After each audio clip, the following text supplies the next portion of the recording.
Syafiee Apdal kata, warisan boleh menang 2/3 kerusi. Tapi realitinya, boleh ke nak lawan semua orang serentak? Syafiee Apdal umum warisan akan bertanding solo di semua 73 kerusi PRN Sabah. Tak ada pakatan, tak ada kompromi, walaupun warisan sebenarnya masih sebahagian daripada kerajaan perpaduan di peringkat persekutuan. Maknanya, di Putrajaya mereka kawan dengan PH dan BN, tapi di Sabah, mereka akan lawan semua sekali, termasuk rakan sendiri. Syafiee yakin strategi ini akan bantu warisan bentuk kerajaan negeri sendiri. Malah, dia yakin boleh menang 2/3 kerusi. Tapi realitinya, politik Sabah tak adalah semudah itu.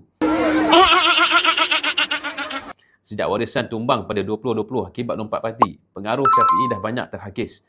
Rakyat Sabah makin skeptikal, bukan sebab mereka tak suka warisan, tapi mungkin sebab dah hilang kepercayaan kepada kestabilan parti itu sendiri.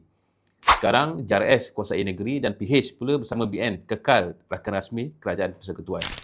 Dalam situasi ini, keputusan warisan bertanding solo nampak lebih simbolik berbanding strategik.